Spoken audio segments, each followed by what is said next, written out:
I'm Rowan Garzi, and this is the effects of social media and mobile phone use on attention and delayed gratification. The focus of my articles. Article 1's focus.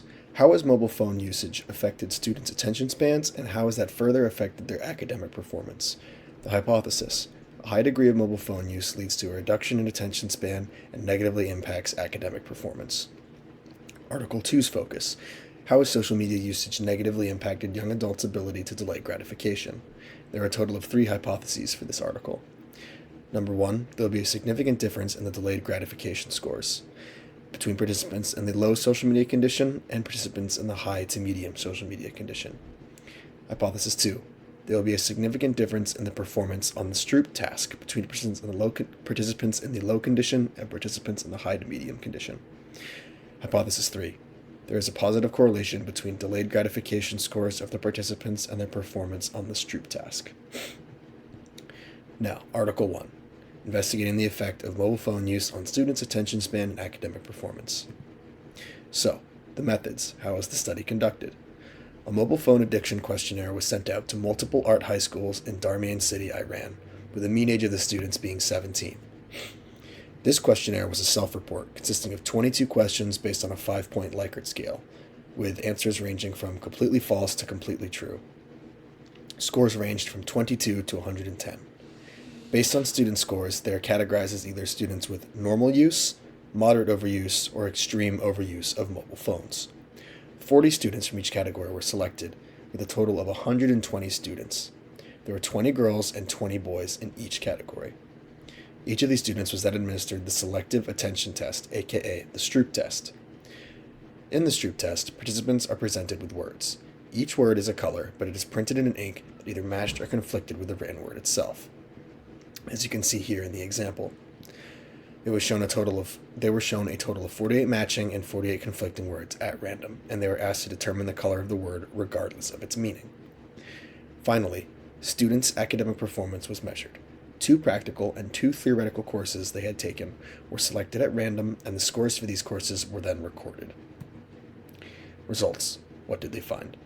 Findings indicated that mobile phone usage significantly impacts attention span. The mean and standard deviation of the Stroop test scores are seen here. In normal use, it was 0.55 and 1.28. In moderate overuse, it was 0.5, 2.18. Extreme overuse, 1.6, 2.69. So it was evident that groups with extreme overuse had the highest score by far. The researchers conducted a one-way analysis of variance to determine the significance of the difference in attention among the groups. And here you can see the F and the P values, which show that there was a significant difference between these groups. Part 2 of their results. Findings indicated that mobile phone use also has a significant impact on students' academic performance as well, but only, interestingly enough, in theoretical courses. In normal use, it was 16.53, 3.9. In moderate overuse, 14.71, 2.5. In extreme overuse, 14.84 to 2 flat. Academic performance was highest in the group of students with normal phone use, as can be seen here. A one-way analysis of variance was conducted to test the significance of the difference between the means of these groups as well. Here you can see again the F and the P values show there's a significant difference between the groups. Interestingly, though, there was no significant difference between group scores in practical courses, as can be seen with this p-value and this f-value. What exactly does this mean?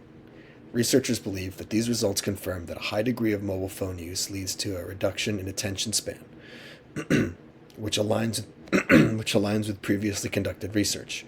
Furthermore, these effects lead to decreased focus, which can affect academic performance in theoretical courses.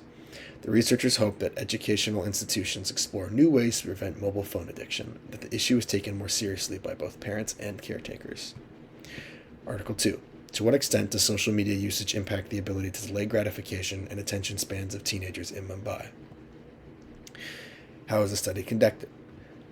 First of all, what is delayed gratification?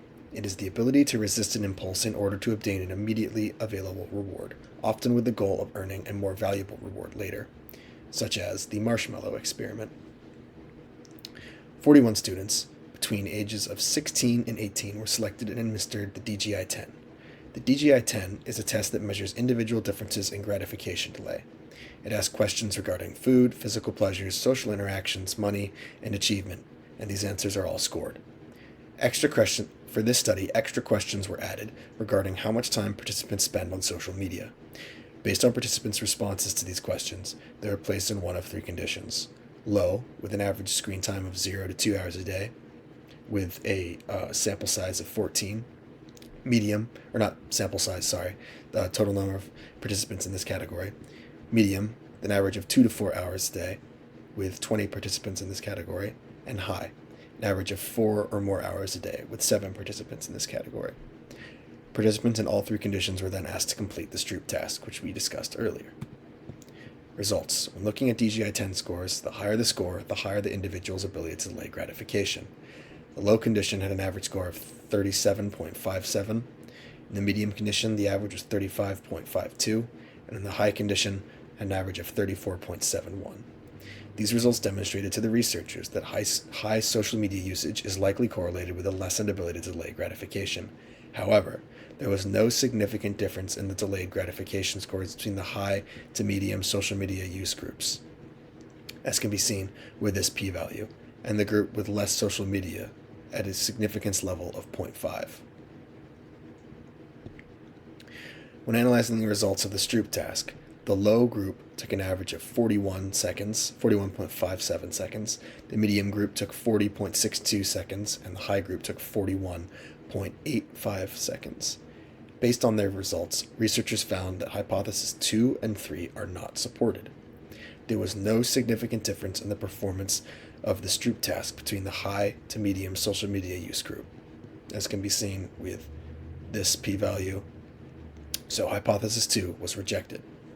Furthermore, DGI scores and the time taken to complete the Stroop task were found to be weakly positively correlated, as can be seen with this p-value, so hypothesis 3 was also rejected. What does this mean? Although the researchers feel that there appears to be a correlation between high social media usage and the ability to delay gratification, their hypotheses were still not supported.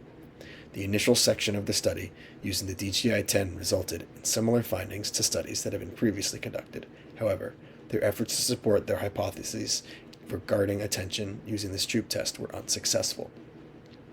Hypotheses similar to their own have been supported by numerous previous studies, so they are interested in why their study in particular failed to validate these findings, and they would like to conduct more research using similar methods and samples in the future.